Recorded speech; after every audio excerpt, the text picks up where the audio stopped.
Welcome to the Atlas Corp fourth quarter 2020 earnings conference call. I would like to remind everyone that this call is being recorded today, March 9th, 2021. I would now like to turn the call over to Robert Weiner, Head of Investor Relations of Atlas Corp.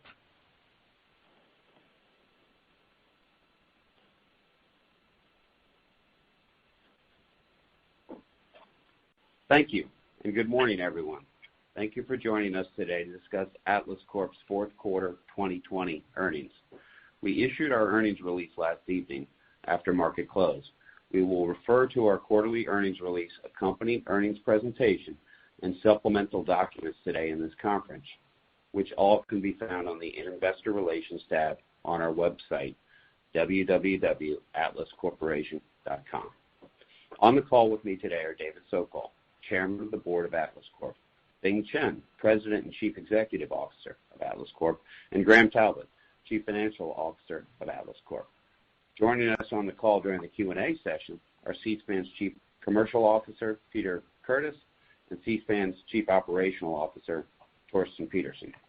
I would like to remind you that our discussion today contains forward-looking statements, which are noted on slide 2 in the accompanying earnings presentation.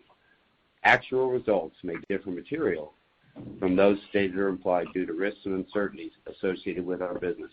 Our known risk factors are discussed in our Form 20-F and our reports on Form 6-K filed from time to time and in connection with our quarterly financial results, which are all available on our website. With this quarterly report, you will note that we continue to report non-GAAP measures, which we believe provide investors a clearer understanding of the performance of our business. The fourth quarter earnings release contains supplemental financial tables and information pertaining to our fourth quarter earnings report and includes definitions of non-GAAP financial measures and reconciliations of such non-GAAP measures to the most closely comparable U.S. GAAP measures. These definitions may also be found in the appendices at the back of the earnings presentation, which we will refer to in our call discussion, and can also be found on our website.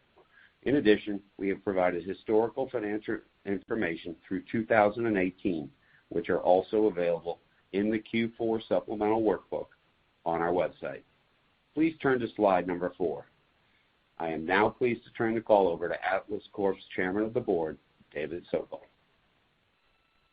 Thank you, Rob, and good morning, everyone. This is Dave Sokol speaking, Chairman of the Board of Atlas Corp., and I'd like to welcome all participants today and express my appreciation for your time and attention to our presentation. I've asked Bing to allow me to open today's call with a bit of a look back over the past 3 years, which encompasses the time since Bing joined us as CEO in January of 2018. What Bing and his team have accomplished is extraordinary and deserving of clear recognition. We have a wonderful company, a global multi-platform business that our team is very excited about. Atlas is uniquely positioned as a long-term capital allocation, global multi-platform investment opportunity with key attributes. 3 of those attributes are, first, our resilient business model, which ended 2020 with nearly $11 billion in total gross contracted cash flow, pro forma for $5.9 billion of gross contracted cash flow, added from recent vessel acquisitions, including 31 new builds and 2 second-hand vessel acquisitions. To create greater clarity for investors, we will be discussing total contracted cash flow today and in the future. Secondly, Atlas's core competencies are consistent operational excellence, creative customer partnerships, solid financial strength, quality growth, and disciplined capital allocation. This is what drives our execution and results. And thirdly, the team has been delivering quality growth, enhancing fleet and asset composition, and creating greater diversification of our customers through the addition of quality assets with long-term quality margin contracted revenue.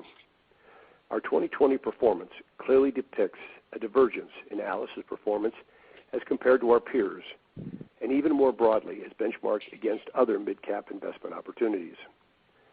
Bing and the team's positioning of C-SPAN has allowed for Atlas to aggressively take advantage of current industry dynamics, growing the business dramatically with excellent margin long-term charters, and taking advantage of shipyard opportunities due to our team's industry relationships and design and construction oversight talents.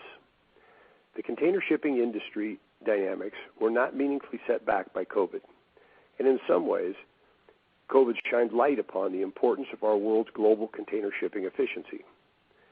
Our other platform, APR Energy, was substantially more affected by COVID as developing governments were virtually shut down and the resulting economic slowdowns materially reduced electricity demand.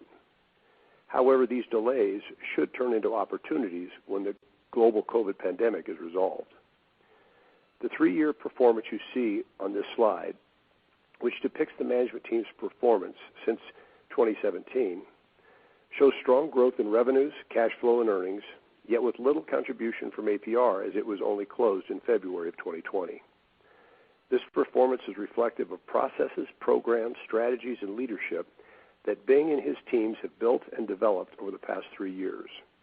A formula for success, leveraging the company's 5 key competencies to produce these results. We are confident that as we now begin to apply that formula to APR, we will drive similar progress in the future to that of C-SPAN. A closer look at the results illustrates the very impressive performance and execution of this team. From the 2017 results through 2020, the performance is quite extraordinary. Revenue increased by 70.9% from $831 million to $1.42 billion at the end of 2020, a 19.6% compounded growth rate. Adjusted EBITDA increased from $496 million to $924 million at the end of 2020, representing a 23% compounded growth rate. Funds from operation increased by 146% from $253 million to $622 million at the end of 2020, a 35% compounded growth rate. And cash flow from operations went from $391 million to $694 million in 2020. This represents a cumulative annual growth rate of 21.1%. And we also made significant progress with the balance sheet and the capital structure measurements. Now please turn to slide 5. This slide depicts what I view as very impressive progress. In fact, I would say great results. This is the performance that growth stocks are made of, and we are doing this with significant, identifiable, and easily valued assets that are backed by long-term gross contracted cash flows and earnings performance. It may be difficult to find other companies with nearly $11 billion of future long-term gross contracted cash flow. Atlas is that company. Atlas has added long-term gross contracted cash flows by a whopping $5.9 billion in about the last 3 months. This is very impressive, and it may seem that it occurred surprisingly quickly. However, the foundation for this growth had been laid during the prior 3 years through disciplined execution and a total focus upon the customer's needs and expectations. Since 2017, we've added 71 new vessels and over 890,000 TEUs, an 80% increase in a little over 3 years, while at the same time strengthening the fleet with newer, larger vessels on longer tenured charters. This is exceptional performance, especially when you consider the myriad of challenges posed over the last year from COVID. The board of directors and I are very pleased with the team's commitment to high quality growth and high performance. Please turn now to slide 6. On the left of this slide, you'll see C-SPAN's vessel categories when this team started on our path to high performance. Our vessels were more concentrated in smaller, less desirable categories and with a more spot-oriented mix. Now in 2021, you see growth to 160 vessels from 89 at the end of 2017, and the depth and breadth of today's fleet is of far higher quality with enhanced environmental equipment, thereby developing a more desirable and attractive offering to the customers. C-SPAN's primary focus is on expanding the 10 to 15,000 TEU fleet category, as these are attractive vessels for major trade lanes and are expected to be the workhorses of the global fleet in the coming decades. These vessel sizes are preferred for major routes given their operating scale and efficiency. 79% of our fleet on a TEU-weighted basis is greater than 10,000 TEUs, with an average age of 5.3 years, which we believe is unmatched in the industry and significantly differentiate our value proposition with our customers. Please turn to slide 7. This slide importantly depicts the significant diversification of the company's credit risk profile, which has been a focal point for Bing and the board. We went from a very concentrated customer mix to a very balanced mix of customers and revenue sources, which drastically reduces our credit risk. This transformation is even more compelling when you evaluate over the same period, 2017 through 2020, the dramatic uptick in the health of the industry and the much improved credit ratings of our customers, which have been on a steady rise during this period. Atlas is now positioned more securely and dynamically than at any point in the past, with a diversified customer mix, a much strengthened and improved quality of our fleet, a strong market, and increasingly positive credit ratings within the industry. We begin 2021 with a strong tailwind, and we're very well positioned to execute future quality growth and value creation for our shareholders. Now please turn to slide 8. We have a strong safety culture at Atlas. It is integrated in everything we do as a company. Our priority will always be the safety and well-being of our team and business partners through operational excellence in every aspect of our business. Torsten and his team walk this talk every day. We take this very seriously at the board level, and the teams have robust programs to ensure safe operations successfully executed in our daily work streams. We value our team members, and we want them to return home healthy and safely after every shift. We also have a strong commitment to social responsibility, investing in our team, providing the tools, training, and programs to be good corporate citizens. You will see on this slide that our safety record has dramatically improved and sits near an all-time record lows, and it's being maintained. This was a focus of ours when I came in as chairman, and again, the team has delivered. We are optimizing the success formula at C-SPAN, which we are carrying over to APR, which is seeking ISO 14001 certification in 2021. Now, if you would please turn to slide 9. As you can see from the graph on slide 9, the formula this management team is implementing is working and effectively increasing value for shareholders. The team has executed with a high level of performance, illustrated by the 90% total return delivered to shareholders of Atlas over the past 3 years, far outperforming competitive peers, and even more so, the broader equity markets. Before I turn over the forum to Bing, our chief executive, I want to conclude my remarks by pointing out the philosophy and practice of the board of directors and the management team. And that is simply that Atlas is clearly a shareholder-focused company, performing for all of our shareholders, small and large, and consistently delivering increasing value for the shareholders. We expect to continue to deliver exceptional value and returns, demonstrating Atlas's compelling investment opportunity. We remain optimistic, determined, and focused on achieving sustainable value and growth. Please turn to slide 11. And lastly, the board and I are extremely pleased with the team's progress to date, and we look forward to more success. We're pleased, but we're never satisfied. Thank you again for your attention. I will now turn the forum over to Atlas CEO Bing Chen. Thank you, David, and good morning, everyone. I would like to first welcome our new CFO, Graham Talbot. Graham is a full-fledged CFO with a world-class finance background and decades of experience at global organizations. Since joining in February, he is already a key contributor to our organization. In 2021, I look forward to working with members of the investment community, along with Graham and Rob, to increase your awareness and appreciation of Atlas's resilient and differentiated business model. Now let me turn to our performance, and please turn to slide 13. Looking back at 2020, what a year it has been for the world and the markets.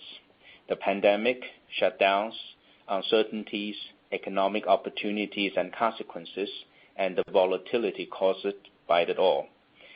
2020 was quite a year of unprecedented challenges. I'm happy to report that not only have we exceeded our financial guidance for 2020, but we have emerged stronger, more resilient, and have proven our operational excellence. I'm very proud of Atlas's achievements in 2020, but especially how our team stood ready, adapted well, stayed focused, overcame obstacles, and executed with precision, safety, and compassion. Our 2020 performance was very strong, building significantly upon 2019's momentum. Atlas achieved the following financial milestones in the fourth quarter of 2020. Our core financial metrics all improved quite dramatically in the fourth quarter of 2020, including total revenue growth of 25.9%, adjusted EBITDA growth of 32%, funds from operations, or FFO, grew significantly by 45.2%. FFO per diluted share growth was 26%. Cash flow from operations growth of 53.6%. This is quality growth. All metrics generated strong double-digit growth despite the operational challenges posed by pandemic. This is testament of our differentiated and resilient business model and our team's commitment to consistent operational excellence and a strong execution. Our 2020 results included an impairment of certain APR assets under purchase accounting principle following the acquisition in February 2020. The impairment resulted from an independent asset valuation assessment, which also had further third-party opinion and verification. We acquired APR in February 2020, and this process is a typical analysis which is completed following the first year ownership of acquired assets. But I would like to reiterate that we do not view this as a changing of our principles and the reasons why we acquire APR. The APR acquisition value proposition stands strong, the business is stable, and the platform remains viable for future expansion. APR has a strong track record and reputation in the fast power solution space. As we look ahead, we are confident in the prospects of APR. Our work will take some time to generate desired results, but we have a good path to follow. The C-SPAN formula and Atlas's fiscal discipline and capital allocation. Please turn to slide 15. Atlas, C-SPAN, and APR all made progress in 2020. C-SPAN had a record year while we focused on integrating APR into the C-SPAN model by executing our 5 key competencies. I will briefly highlight some major achievements. At the Atlas level, the most significant for our shareholders is the overachievement of our 2020 financial guidance. That is the result of diligence, discipline, and execution based on long-term fundamental and strategic planning. The formation of Atlas as an asset owner and operator created a business platform that can leverage C-SPAN's execution and strategy, which was developed when our chairman, David Sokol, and I teamed up late in 2017. At that time, we set a course to strengthen the C-SPAN model by focusing on our 5 key competencies. Our 2020 C-SPAN performance demonstrates that our strategy has been effective and the business has significantly improved. With the acquisition of APR, we gained a platform with an established presence in energy markets, yet a business that requires us to apply the C-SPAN formula to improve and create opportunities for growth in the future. We are confident that we will be effective in fueling APR to the next level. At C-SPAN, between December 2019 and 2020, we acquired 15 high-quality second-hand vessels, growing quality fleet to approximately 1.1 million TEU. We have since announced the quality growth of 487,000 TEU, growing 45.4% in very short time, primarily through new builds, which may appear as a return to C-SPAN's history of new build. But that is not the case, as we are applying our disciplined capital allocation strategies, which remains agnostic to new builds or second-hand vessels. C-SPAN is driving quality growth through both channels. This is because we are growing discreetly in close partnerships with our customers to fulfill their business needs and provide win-win solutions. Very importantly, our new vessel growth of 487,000 TEU has added $5.9 billion of gross contracted cash flow to C-SPAN within the last few months. I'm particularly proud of our partnership with ZIM to close 10 new-built 15,000 TEU dual-fuel LNG vessels backed by 12 years charter. Through this transaction, we further strengthen our commitment to ESG principles. We continue to expand the scope of our customer solutions by elevating our focus on lowering the impact of emissions through the addition of LNG-powered vessels to our fleet. You have seen Seaspan execute sustainability-linked financing, which parallel to this fleet expansion and illustrates our resolve to contribute to the greener business community. As our long-term objective is to achieve an investment-grade corporate credit rating, during 2020, we made significant strides forward in our pursuit. We achieved investment grade of BBB- senior secured rating from Corp bond rating agency. We closed $250 million of sustainability-linked loan, a first in container shipping, adding to innovative portfolio financing program to reach about $1.8 billion at the year end. And we closed an initial placement in unsecured credit markets of $200 million, 3.75% coupon exchangeable senior notes. At APR, we closed $285 million of financing program, ensuring flexibility and liquidity. While it was a year filled with transition, through the team's resolve and despite the energy markets during the pandemic, APR secured contracts to provide 265 megawatts of peaking power in Mexico. Very importantly, APR was the only company to execute a mobile gas turbine development during 2020. Historically, APR's model built a strong reputation for delivering when others could not, and primarily focused on serving the situations where in developing countries that need scalable power quickly, in areas that require power periodically or in peak demand, or where APR fulfills rescue power during natural disasters or other type of disruptive situations. As we develop APR, we will focus on continuing to leverage our expertise in these key markets while seeking to expand to long-term contracts. Also, we are adding new avenues of growth through longer duration contracts in large-scale power projects. Our continuous laser focus on our 5 key competencies is the driving force behind all these achievements. We remain confident that we will carry the momentum into 2021. Please turn to slide 17. Atlas was certainly not immune to the effect of COVID. One of our key markets, energy, was significantly impacted months after we acquired APR. While continued global trade helped fuel a fast recovery in maritime and specifically container shipping, many APR peers, however, suffered through the global impacts resulting from the pandemics.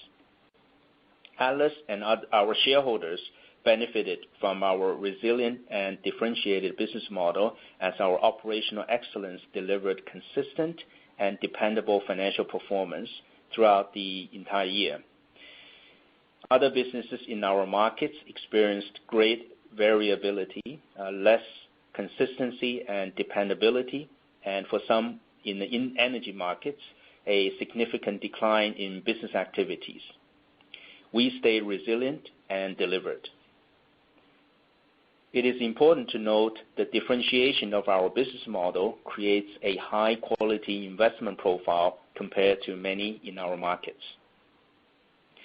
What sets Atlas apart competitively is our focus on the growth and the quality of our predictable cash flows and providing greater long-term visibility and dependability for our investors. Over the last 3 months, we have added $5.9 billion of gross contracted cash flow.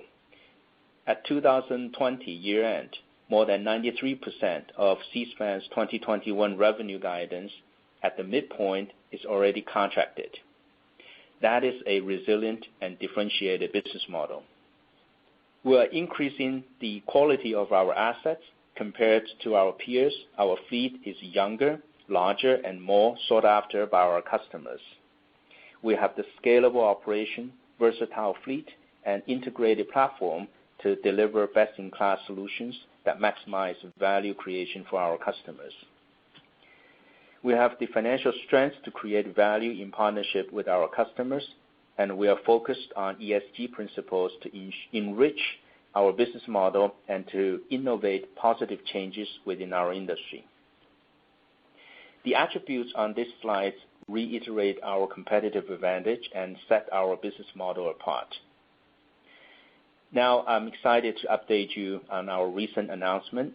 Yesterday, we issued a press release regarding our new joint venture with Zhejiang Energy Group. Atlas, together with ZE Group, will form a new entity to be incorporated in China's Hangzhou Free Trade Zone. This JV will invest in projects in the global maritime and power industries. ZE Group is a leading global company with a strong track record of successful energy-related projects and infrastructure design and development. We're excited by the prospects of the JV and anticipate jointly developing meaningful projects in the future. Please turn to slide 19. Now, I would like to turn to a brief update and outlook for our markets in 2021. I'm pleased to say that container shipping market is very strong, and the energy markets are becoming incrementally stronger, which we view as highly positive developments following all the uncertainty and disruption last year. The container shipping industry continues to strengthen at a rapid pace from the market lows due to the pandemic. Idle vessel counts are at historical lows, with charter rates at near historical highs, and availability of any vessels above 4,000 TEU is very scarce. While the current container market is great, Seaspan at any given time only have about 10 to 15% market exposure, as the majority of our fleet is secured by long-term contracts. As of 2020 year-end, more than 93% of Seaspan's 2021 revenue guidance at the midpoint is under contract.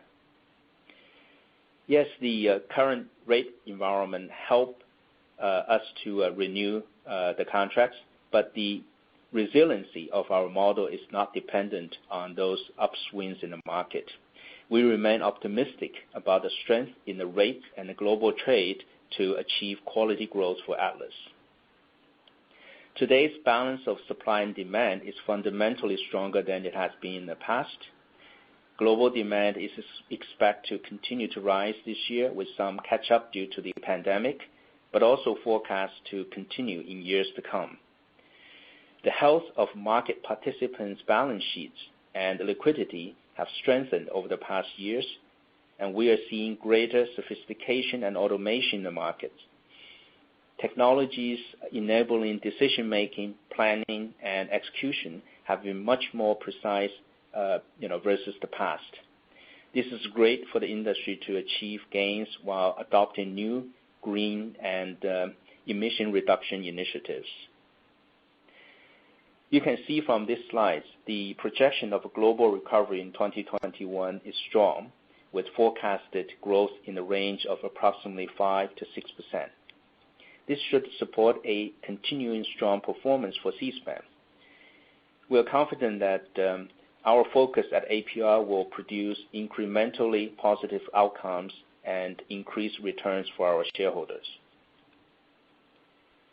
Please turn to slide 20. The new growth we have announced since 2020 year-end is a very exciting development. As you can see from this slide, we have announced the addition of 33 new vessels to be added to our fleet.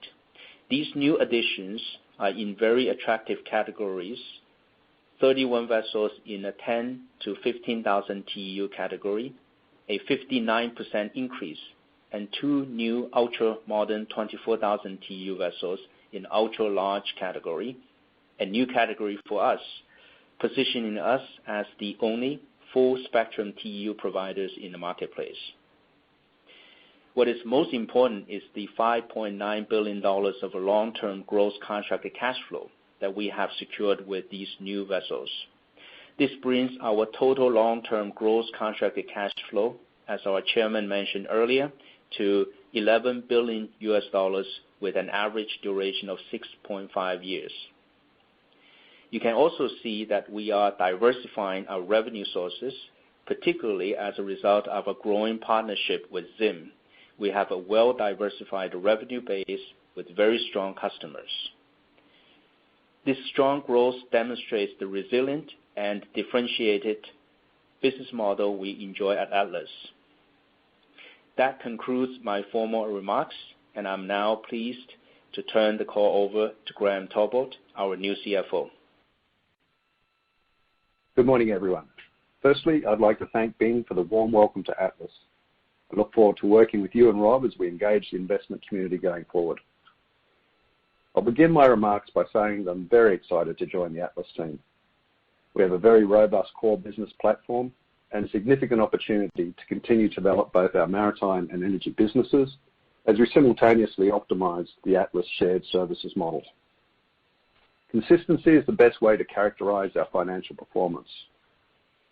That is, consistency in relation to our core asset cash flows and consistency in relation to quality growth. Atlas's fourth quarter financial performance was very strong. Compared to Q4 2019, our total revenue increased by 25.9% to $362.7 million.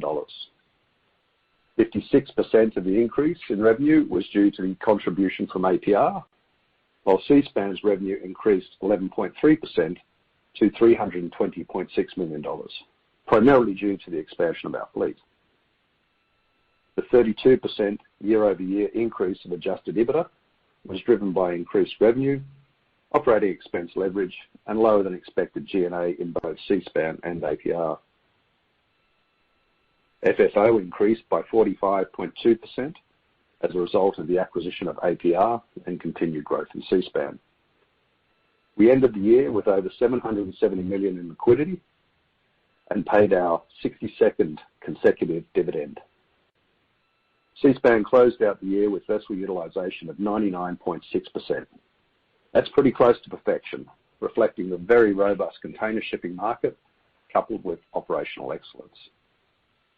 APR's asset utilization was as forecast at 61.8%, reflecting lower utilization as we demobilized the Mexicali project in Q3. During 2020, Seaspan's fleet capacity reached approximately 1.1 million TEU, reflecting the 15 vessels we added during 2020, which we began to add late in Q4 of 2019. At the same time as delivering these great results, we also improved our safety performance, as measured by lost time injury frequency, which declined by 32% to 0.47 at Seaspan and sits at near record lows of 0.76 at APR. A key investment attribute of Atlas is our long-term gross contracted cash flow, which stood at $4.8 billion at year-end for Seaspan and $284 million for APR, the total gross contracted cash flow of $5.1 billion. This does not include any of the recently announced acquisitions and new builds, which will contribute further in the coming years. Also note that our $5.1 billion of contracted cash flow features an average remaining lease period of approximately 4 years at Seaspan and just under 2 years at APR. Beginning late in 2019 and consistently throughout 2020, we grew our fleet by acquiring 15 young, high-value vessels. These vessels further strengthen the quality, depth, and versatility of our fleet, while also increasing our overall scale, which is an important element of our success. We actively screen both new and second-hand vessel acquisitions, and during the year we turned down a number of opportunities which did not meet our investment criteria.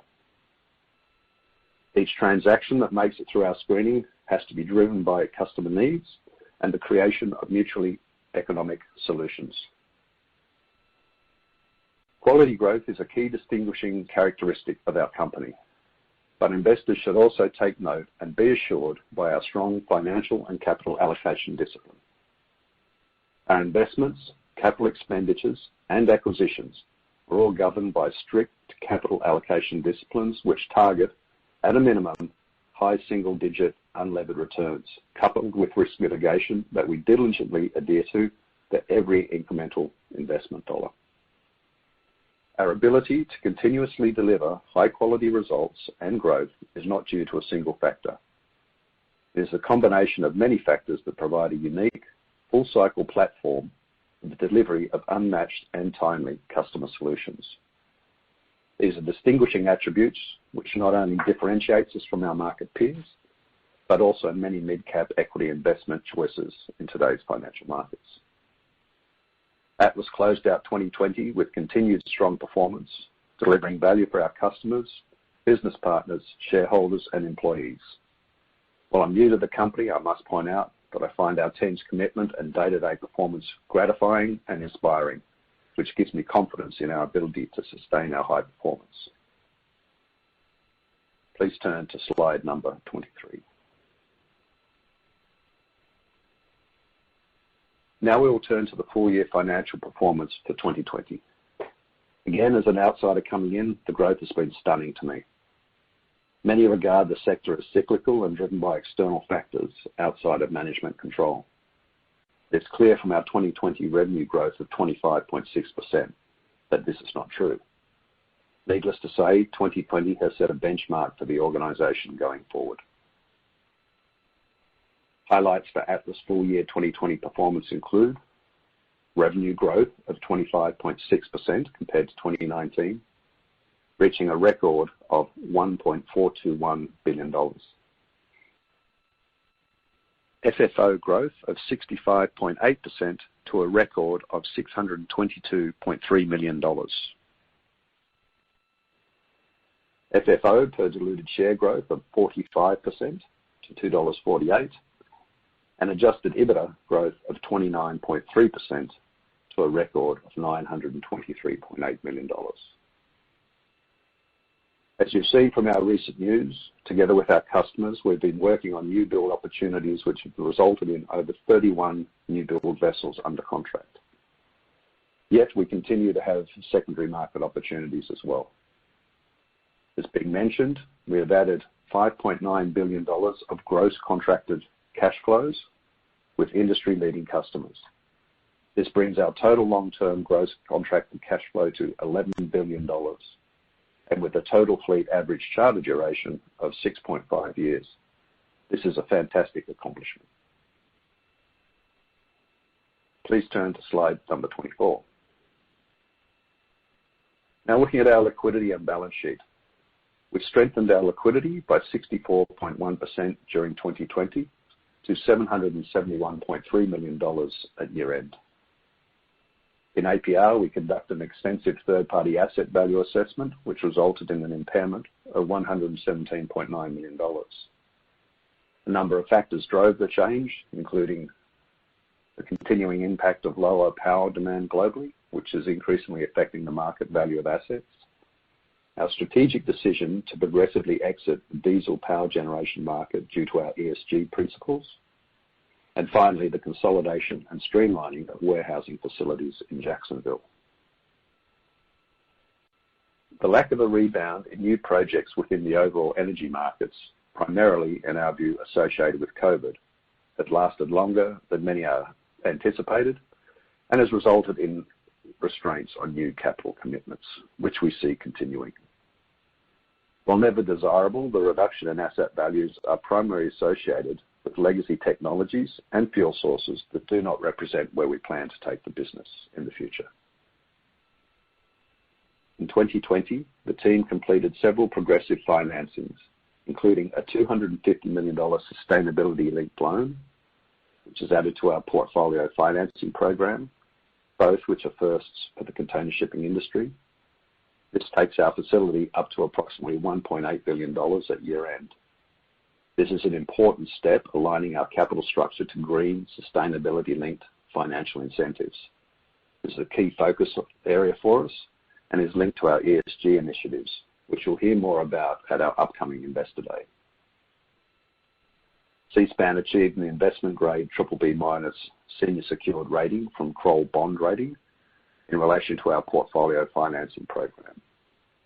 This is an important step on our path to achieve our investment-grade corporate rating from one of the major agencies. Over the next 2 to 4 years, we anticipate being positioned to achieve this milestone. Seaspan also closed an initial placement in the unsecured credit markets of $201.3 million of 3.75% exchangeable senior notes. These notes carry an effective strike price of $17.85, which we view as more closely aligned with our value today. The notes mature in 2025 unless earlier exchanged, repurchased, or redeemed by the company. APR closed a $285 million financing during 2020, providing continued flexibility and liquidity. The package includes a revolver, a term loan, and a fixed-rate privately placed component. In January 2021, Seaspan issued $200 million in senior unsecured sustainability-linked bonds in the Nordic market, which is again creating increasing alignment to green initiatives and further diversifying our capital base. In the bottom half of slide number 24 is an important chart.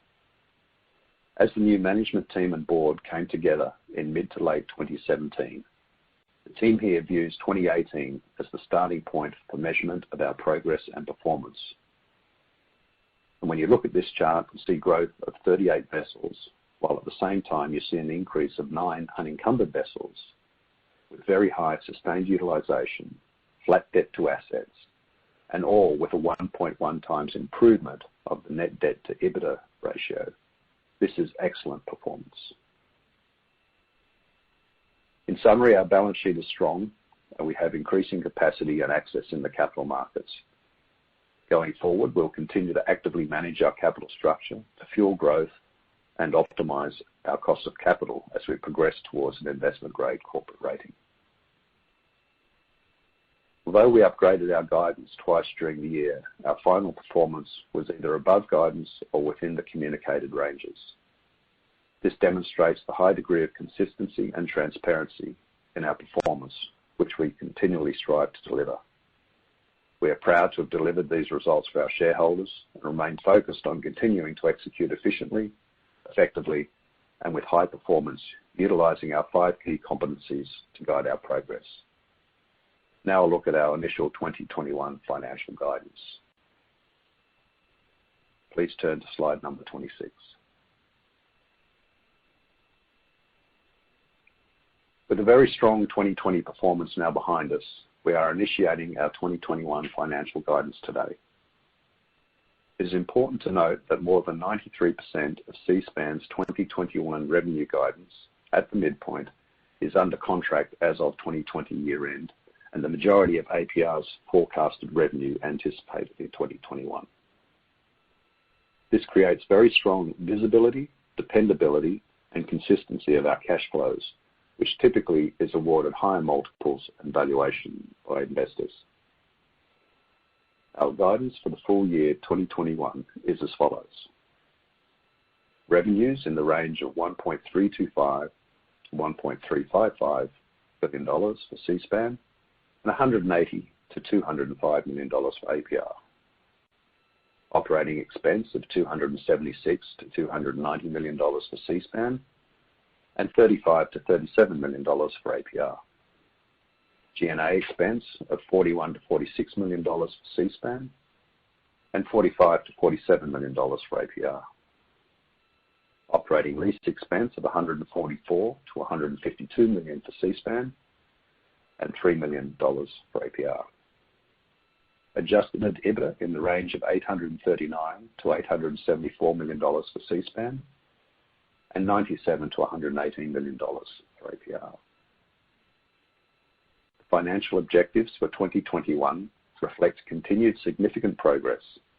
We have work to do, yet with a team that has consistently delivered for shareholders, we are committed and confident in our resolve to perform at a high level. Please turn to slide number 28. I will wrap up my remarks by discussing why we believe Atlas represents an excellent investment. I hope investors will come to see the clear competitive differentiation in our model and the ability for this team to consistently deliver performance. We believe Atlas represents an excellent investment opportunity across all market cycles.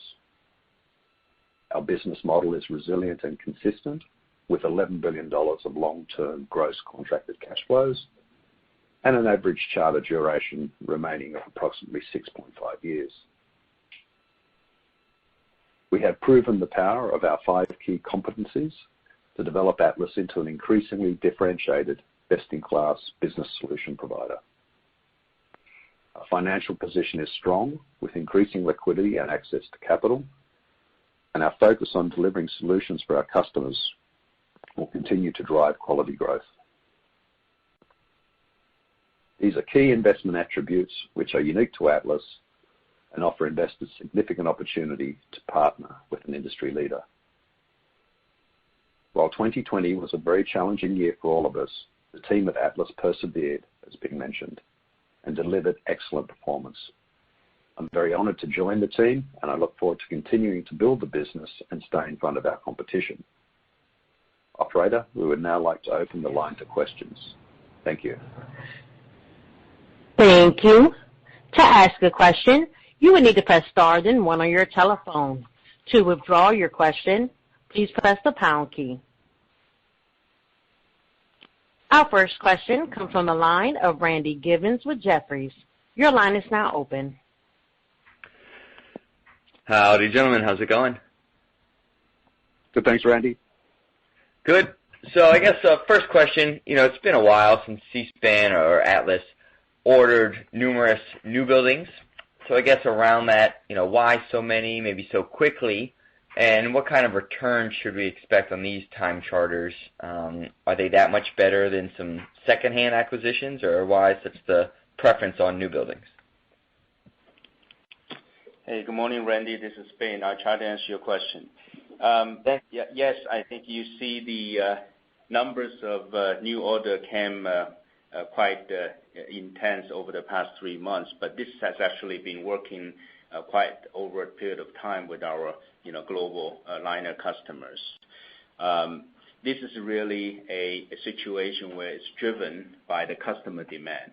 Okay, this is very different from what you have seen in the past, maybe a few cycles where one is the driven by the German KG, where is the tax driven, and then the other one was around 2013, where you have those PEs that come in. They thought that they're going to be able to bottom fishing the market.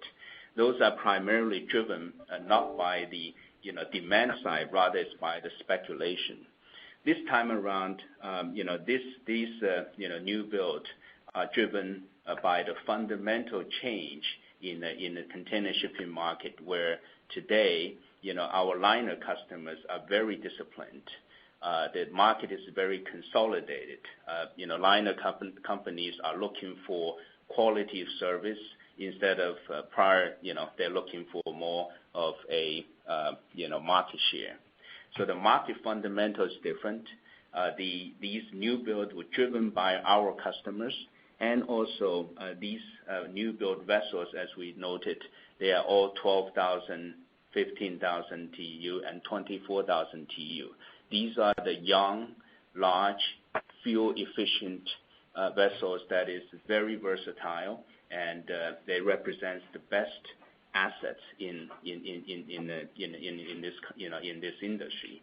So this time around, once again, I think it's very different. It seems to be very fast, but at the same time, really, it's the market driven, and most importantly, all our 31 new build are backed by long-term charter. So this is a very important factor, and I think that's something that we want to highlight. In terms of the return, as we said it before, and we also highlight during our discussion earlier, is that we are very disciplined in terms of only grow with the quality. And what that quality is, 2 aspects. One is the the quantitative, and the other one is qualitative. As we stated earlier, our criteria in terms of return is never changed. Just I mentioned before, on an unlevered IR basis, our returns are very high single digits, and on the levered basis, on a normal leverage, I think it will be a very high teens, at least. So that's the kind of return we had before when we acquired those 15 second-hand vessels during 2020, and now we have these new builds. So the criteria actually is the same and with slight improvement. So we never compromise in terms of return. So this is why we're saying these are the quality growth, and we're very excited. And the other part of this growth is, as David has mentioned earlier, is the diversification of our customer base and further enhance of our fleet composition. So from all these aspects, these are the very quality growth, and we're very excited we're able to partner with our global liner customers and have this kind of trust and opportunity to support their growth. Got it. And then does that mean no real appetite for kind of second hands at these levels? Or just the new buildings that much better?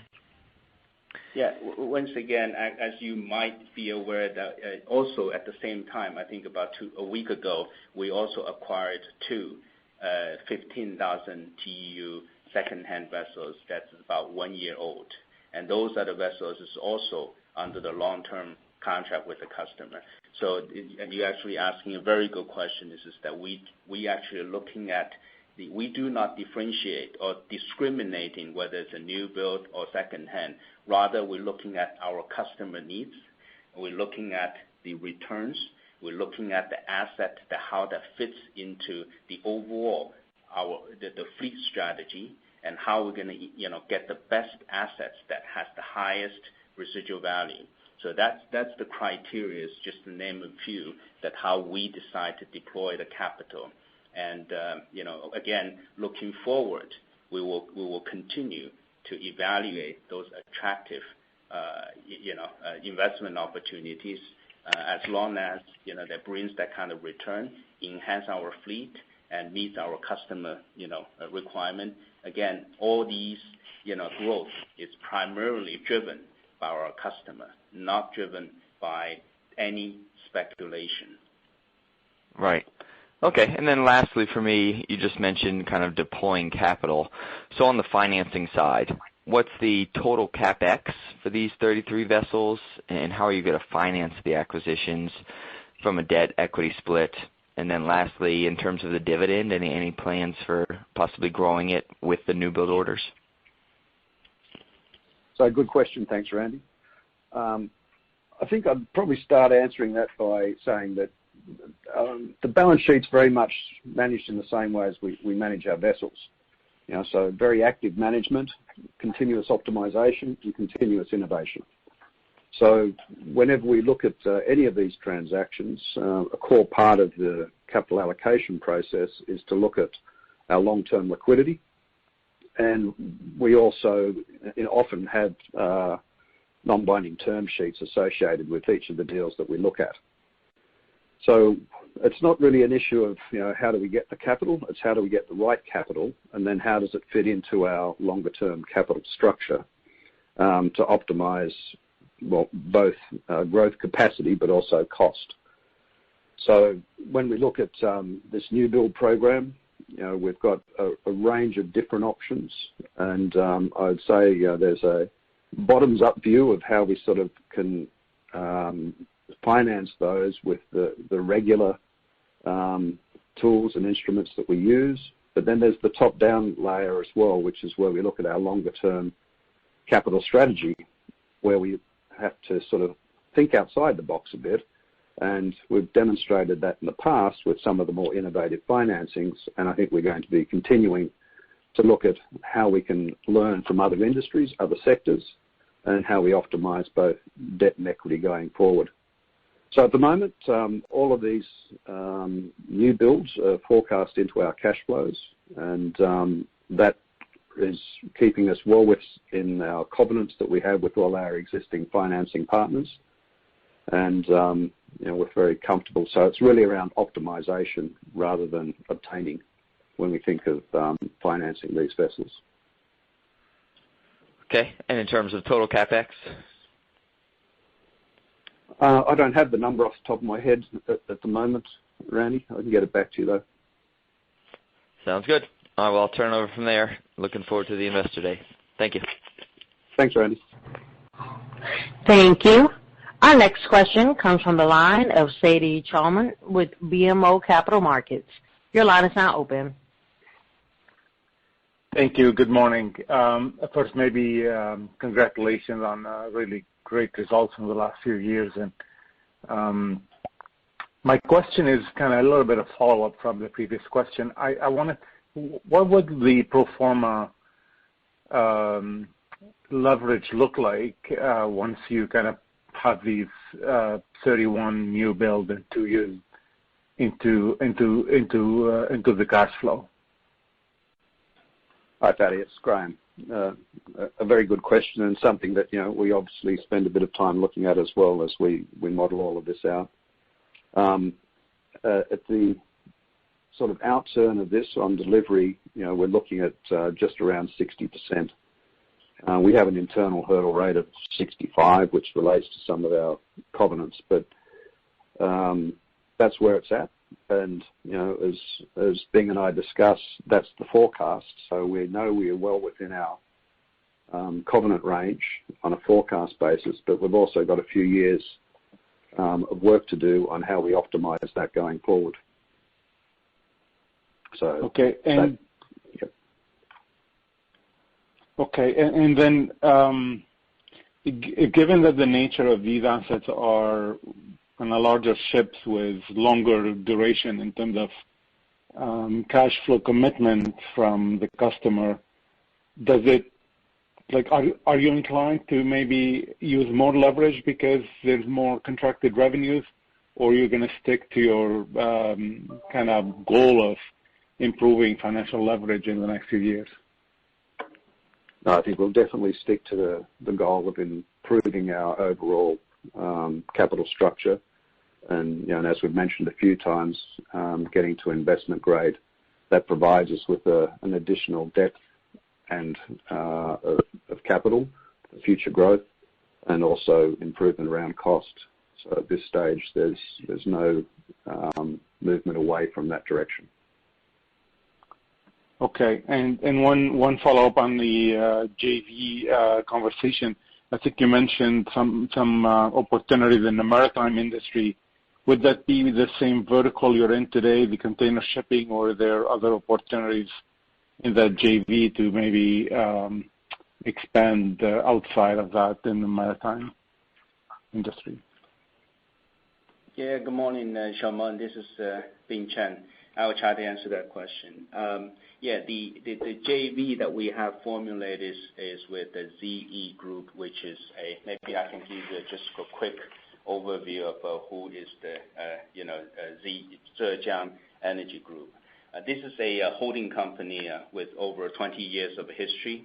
It's similar to that of COSCO, in the energy business in China.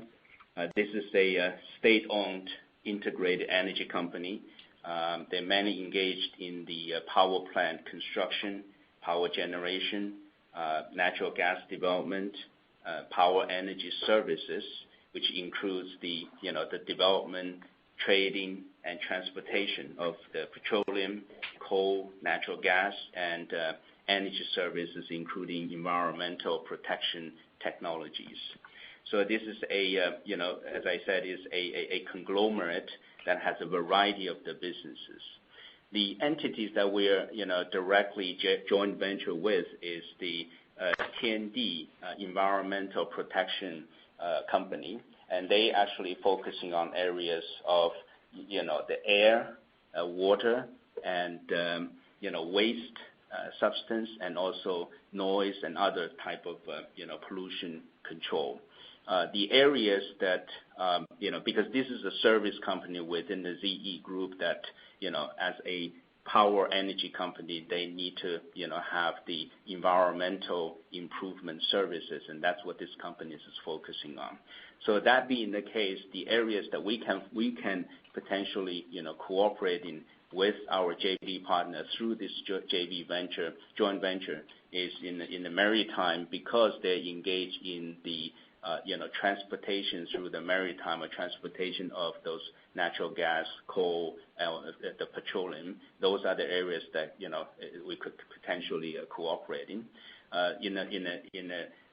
In a power space, because they have a track record of building the large and large scale and long-term power project, and that will be complementary to what APR's fast power global international experience versus what ZE today is primarily still domestic focused. And in the environmental areas, particularly in the maritime and also in the energy area, ZE, the joint venture partner, they actually also provides the scrubber manufacturing and installation services. And this is something that is immediately applicable to what the maritime corporations. So there's a variety of areas that we could cooperate, both in terms of maritime and also in the energy space, and that's what we are very excited about, to have such a very credible partner for us to jointly develop the business across these two platforms, both of the companies that we have, and focus on developing the business. That's helpful. Thank you very much. Thank you. Thank you. Our next question comes from the line of Liam Burke with B. Riley. Your line is now open. Yes, thank you. Bing, you laid out in an earlier question on the IRR, unlevered IRR on the projects, on the new acquisitions were more than acceptable to your hurdle rates. By definition, higher returns get competed away in the future. So how do we think about what you can do in future investment projects to maintain these types of returns? Hey, good morning. As we said, that we have been very disciplined. If we're looking at the past, where we have been, deploying the capital over the past 3 years, we actually have been very consistent in achieving this investment return. The only difference is that during the different cycles, the different market conditions, that we make in different type of investments. If you're looking back about a year ago, we did not have any new build. Rather, we focusing on a second hand, because we think that is a great time and opportunity where we can create those growth opportunities by closely working with our customers, understanding their needs, their challenges, and be able to develop the solutions, and at the same time by making those capital allocation decisions to support our customers' growth. So going forward, if we're looking at Atlas, I think that broadly today we have two platforms. One is the maritime, the other one is the energy platform. If you're looking at about a year ago, when we acquired APR and formulated Atlas Group, and I think there was a lot of concerns of in the market that the people are thinking that we are exiting the shipping business and focusing on energy business. But the reality is, I think that just the opposite. And why is that? Is because the market condition. And that is also exactly the reason why we created the Atlas platform, because that gave us the flexibility and the opportunity to best allocating the capital and consistently achieving the returns that we set ourselves for. So in the current market, I think the shipping, and particularly in the container shipping market, that we see the great opportunity, and that is why we were able to capture this opportunity within a very short period of time. It seems to be very fast, but on the other hand, it's only us who are able and capable, to be able to execute in this short period of time because we have the people, we have the platform, the integrated platform, and also we have the partnerships with our shipyard, with our financing partners, and also with our customers. So, looking at what we have done in the past and looking at our principles in terms of our people, our business model, and also, the strong balance sheet that we have, we will continue to seek the right opportunity and create those opportunities through the creative partnerships that we have with our customers, whether it's in shipping or whether it's in energy platform, that I'm confident that we have the right ingredients. We have the competencies as highlighted by our chairman, David. With these, competency, what I believe is, you call the secret sauce, that we will be able to consistently find in those type of opportunity, create those opportunities, and achieve the kind of return that we set out for ourselves. Great. And Bing, you've highlighted on the fleet side where your investment sweet spot would be in terms of vessel classes. You do have some smaller vessels in the fleet, and the order book on those vessels are exceedingly low or down to zero. Would you be opportunistic on the other side of the equation and sell those assets and reinvest them in assets that are more in line with your core desire of the larger vessels? Yes, that's a great question. We are in the business of managing the assets. So what you are talking about is something that we constantly evaluate, and this is the core capability of our business, is to managing the assets and managing the risk. And specifically to your question is that for those smaller vessels, as we shared earlier today, about close to 79% to be exact, our fleet above 10,000 TEU. But then anything sub 10,000, which is about it's about 20%. Out of these 20%, we have the smallest vessel is the 2,500, and that's only 10 or 11 of them. And then we have the 4,500 and 5,500, 8,500, and 9,000 vessels. All these vessels are all under a charter, and most of them actually under long-term charter. So, these assets, even though they're small, they're, relatively older, but because of our, partnership with our customers, because our reliable operations, all these vessels are, on demand by our customer under the long-term contract. So at this point, they're generating part of this $11 billion of contracted cash flow. So they're working very well. We will continue to, deploy them.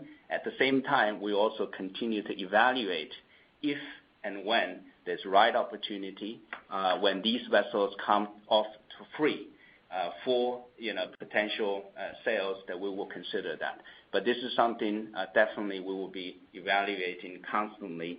And we also actually have a team, it's called Asset Integrity Group, and they are the people who knows exactly, the residual value, the conditions of the vessel. So we're very actively managing them, and this is part of what we call the integrated platform.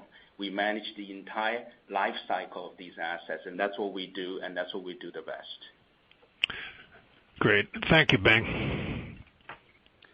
It's Graham here. I'd just like to circle back to Randy's question, if that's okay, just to clarify. I just wanted to double check that my numbers included the two second-hand vessels. So the total capex commitment of the entire portfolio of 33 new vessels is just under $3.9 billion.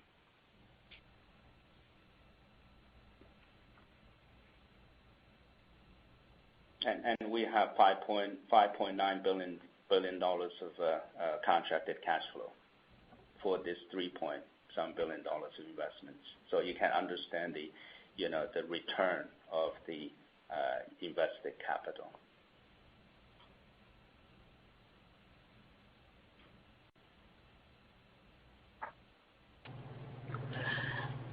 Thank you. Our next question comes from the line of Chris Wetherbee with Citi. Your line is now open. Hey, thanks. Good morning. Maybe just sort of following up on that, Graham, do you have the 6 vessels that you announced yesterday, the CapEx associated with those? Yes, I do. That's included in that number. Can you break it out? It's approximately $700 million for those. Okay, got it. All right, that's helpful. And then, maybe a bigger picture question. I guess looking back to the APR acquisition, the question at the time was the relative size of that acquisition compared to the container ship fleet and portfolio, and the relative small size of that.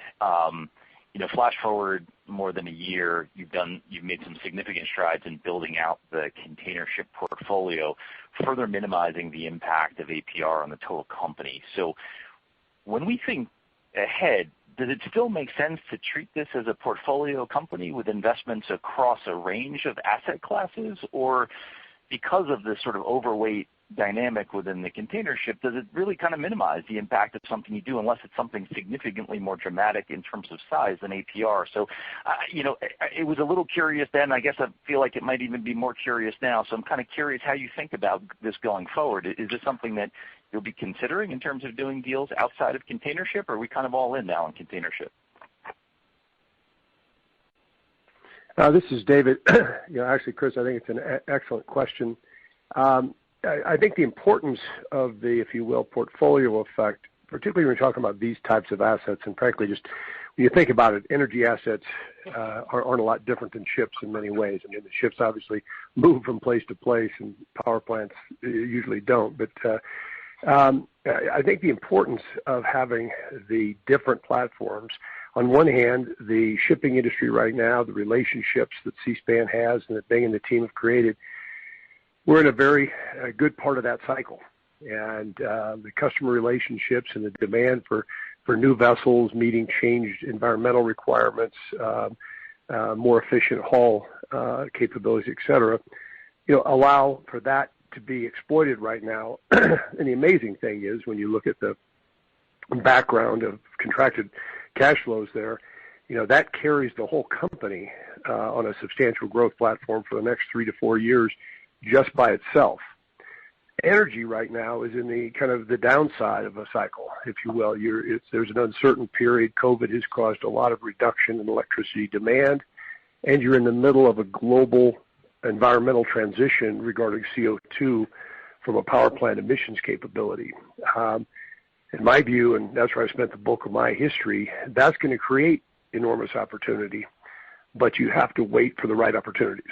If I think back at Mid-American Energy, when we joined Berkshire in 2000, the company had about $10 billion in assets. Today, 21 years later, they're over $100 billion.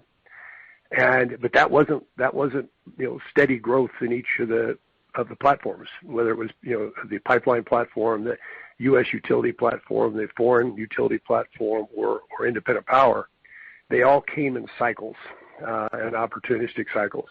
And that's the important thing I think about this. So for the near term, there's no question C-SPAN's growth will overwhelm Atlas's overall future. But the energy side will have its time, and there's going to be a digesting period at C-SPAN as this new growth period shows up. I think one thing Bing touched on something about the difference in the past in the shipping industry in the future. I think it's important to take a minute and think back to how the container shipping industry has grown, and the difference that was made when the major liners decided to start looking at alliances, very similar to the global airline industry, and rationalize their capacity much more carefully and get much more efficient in the marketplace. That's really what's created the huge opportunity for C-SPAN through the relationships that Peter and Bing and Torsten and them have developed with our customers. it's much more efficient for them to operate with someone like us who can sell to them an entire chain of ships for an entire route, improve their environmental performance and efficiency, rather than dealing with a lot of one-offs. Now, we certainly have some capable competitors, but that dynamic is much more significant in the marketplace than I think a lot of people have recognized. The energy industry will have similar characteristics, and there's for my dollar, the best time to be involved in an industry is when there's a lot of change going on, and that typifies the energy field for the next 20 years. So today, no question, C-SPAN will overwhelm the current growth parts of Atlas, but I think we're all confident that the APR side will have its day. But we're not. The one thing this team and the board won't do is we're not going to do transactions just to look busy or to look like we're doing something. When the right opportunities aren't there, we're going to pass on them. And Bing has done that this last year. There have been numerous significant opportunities that the rates return just weren't there. And we're not going to give away the quality of service that this organization has. We're also not going to mislead our customers that we can provide them the quality they want at those kinds of returns. It takes high-performance staff and a very focused team to deliver the kind of performance. So, discipline, I think, in capital allocation is a critical thing. And anyway, hopefully that answers the question. It's very helpful color, so I appreciate the detail in the answer. The follow-up that I have is, do you envision a scenario at some point in the next 3 to 5 years where energy can be large enough as a portion of the portfolio to really move the needle in a public company? Sort of set aside the idea of in sort of a portfolio approach from a cash flow generation standpoint, but in terms of actually moving a public company. I think the opportunities will be there, because energy projects tend to be very large in scale, very long in duration. So I think the opportunities will be there. It's going to be up to us to execute on them. But yeah, it wouldn't shock me if 10 years from now the two platforms had almost an equal balance of earnings and capital deployed. It'll be in different chunks. The energy side will typically largely come in larger projects with much longer duration. But yeah, I think the potential's there. But we're going to have to, again, if the rate of returns aren't there, then we'll continue to grow APR at a very slower, steady pace. If the returns are there, we'll be excited to accelerate their growth. But only if the capital dollar spent there is risk adjusted a better return than over at C-SPAN. Okay, that's helpful. Thank you very much. You bet. Thank you. Our last question comes from the line of Ken Hoexter with Bank of America. Your line is now open. Hey, good morning, Dave, Bing, and thanks for the great details, and Graham.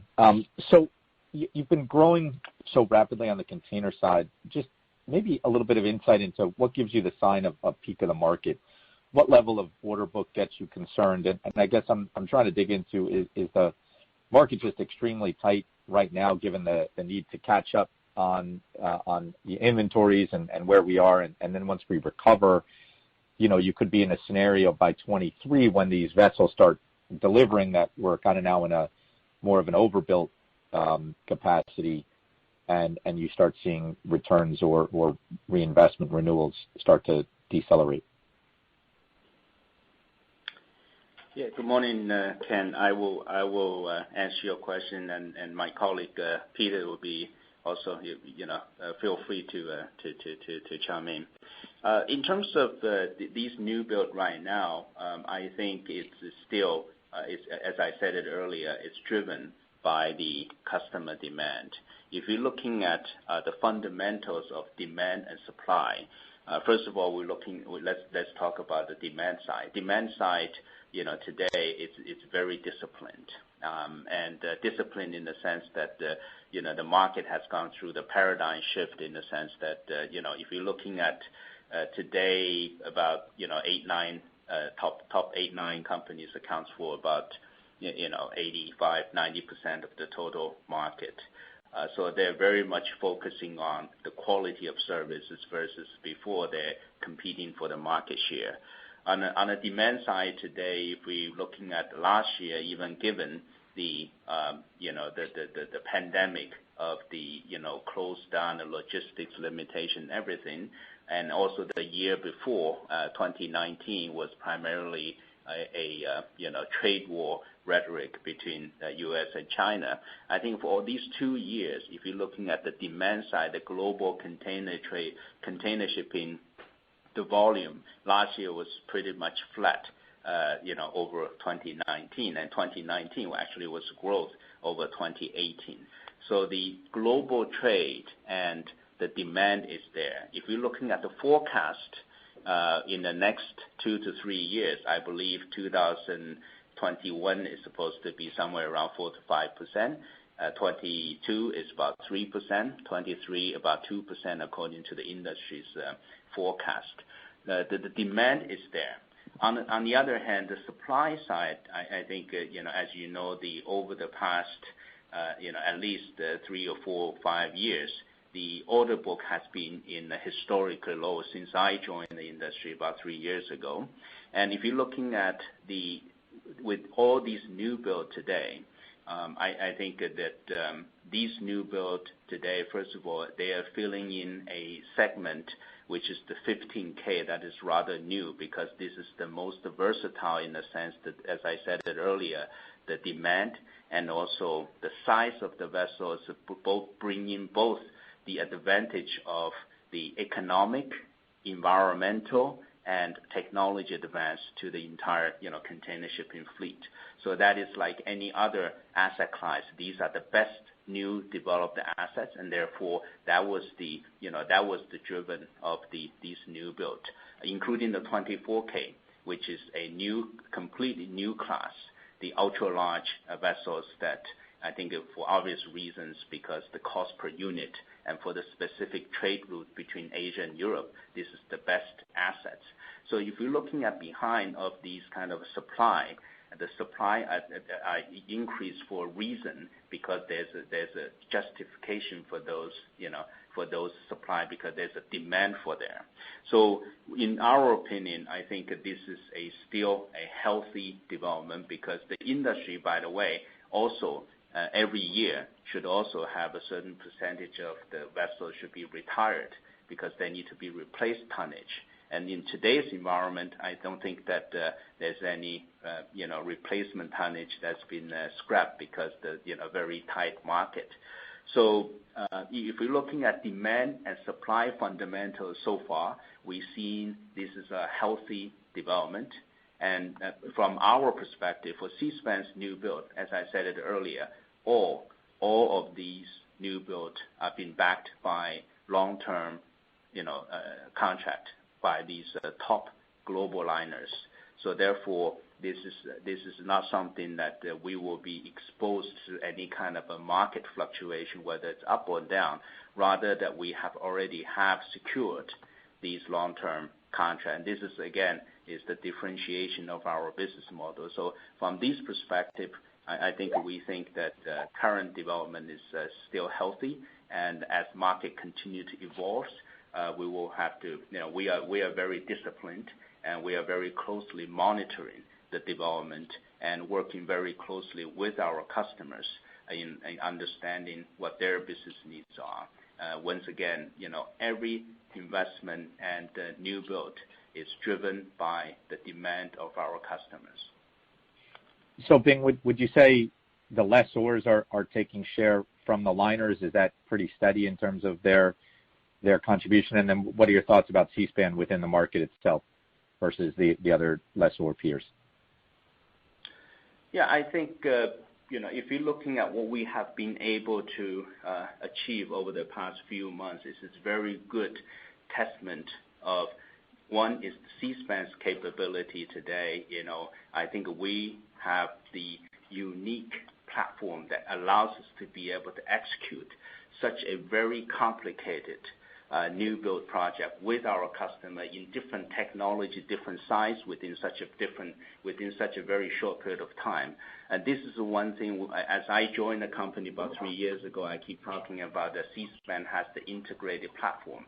And this integrated platform comes in very, very handy in situation like this, which is why we are able to differentiate ourselves by providing the advice, the services to our customer, and that's why we are able to in situation like this and quickly come to that kind of a decision and execution, working with multiple parties throughout this the value chain, as I mentioned, working with the customer in looking at the technology, looking at different type of a propulsion system, for example, LNG versus the conventional, with this 24,000 versus 15,000, different size of the ships, different proportions with different design, with all the different features, because these vessels are even though they are 15,000, but they are different specs with different features. So therefore, this is something we are very proud that we have the people, we have the process, we have the system, and we have the partners that really is a solution driven to our customer. And that's what I said at the very beginning is that we are the solution provider to our customer. We don't just offer a vessel. So that's how we differentiate ourselves in the marketplace. And by the same token, from our customers' perspective, as I also mentioned before, and so you've probably seen, that our liner customer today are really looking for the quality of their services. For them to, focusing on the quality of services, they need to have the quality of the partners that will be able to provide a variety of solutions, not just the vessel, but the reliability of the operations, the most up-to-date, I think, industry trend, and the development in terms of environmental, which is one thing that is very important, right? Today, what is the future? How do we have the lower emission and things in that nature? And then the part is how you're going to actually managing a project with a new build, which is a very complicated process that you need to have the team being able to supervise, executing, and then comes to the financing.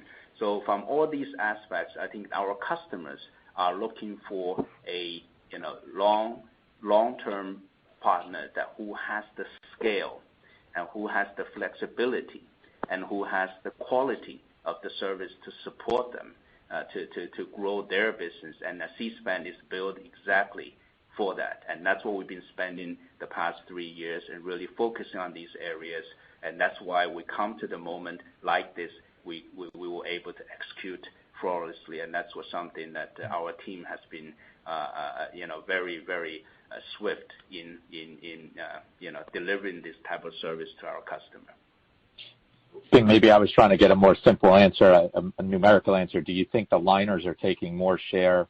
I'm sorry, the lessors are taking more share from the liners, and then in that market, is C-SPAN taking a larger share of the leasing market? Or are you saying the market right now overall is just growing rapidly and you're staying static on the share side? I think that today, based on the information that we have, I believe that C-SPAN actually took quite a significant share of this new build in the marketplace. I think overall that in today's market, we team up with the leasing companies, for example. But I think at this point, we do take a large share of that new build. And overall, I think that in terms of the numbers of the new build, I don't have the exact number, but I think there's another probably about 20 to 30 vessels either being financed by the liners themselves, or being financed by leasing companies, or being financed by a few ship owners. Okay. We'd love to see that at the analyst day, maybe a breakdown on kind of how the market is developing. And then just to follow up on Chris and Fadi's question on the energy market, what's the goal of the joint venture? Are you contributing anything right now? Was there initial investment? Does the forming of the joint venture mean we're likely to hear something soon? Or was there something being planned that you needed local expertise? Maybe just talk about that.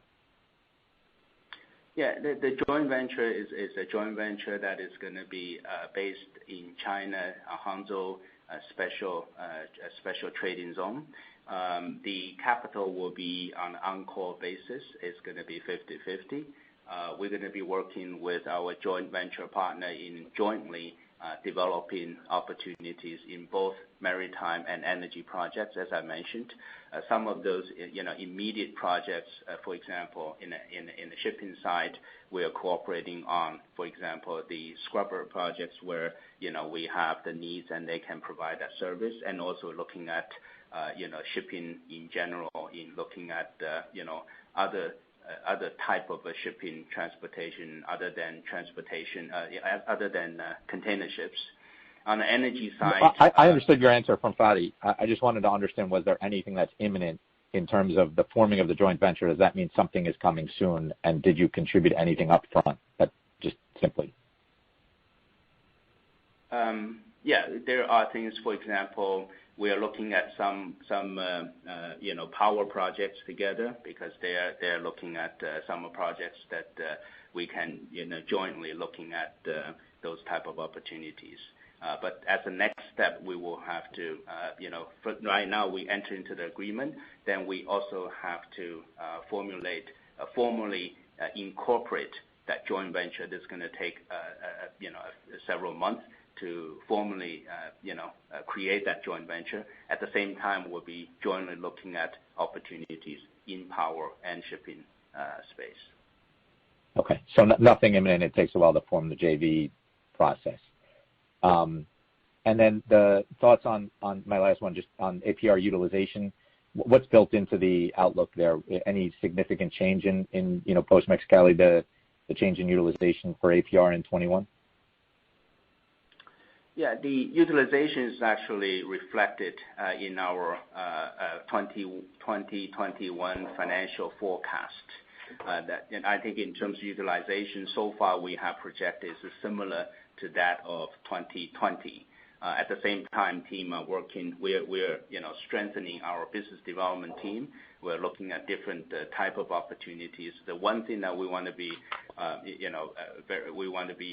very much focused on is looking at the quality of those projects, where we're going to be very selective in engaging any type of projects. But anyway, to your question, is the utilization due to the short-term nature?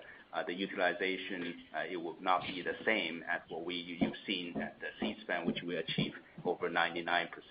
But for APR, the utilization will be in the range around, I would say 70% to 80%. That would be very high. Thanks, Bing. Thanks for the time. Appreciate the answers. You bet. Thank you. There are no further questions at this time. So thank you all very much. I appreciate you taking the time to join this call, and we look forward to seeing you all during our Investor Day conference, and that's going to be on the 23rd of March. So looking forward to seeing you all. Thank you all very much. Ladies and gentlemen, this concludes today's conference call. Thank you for your participation. You may now disconnect.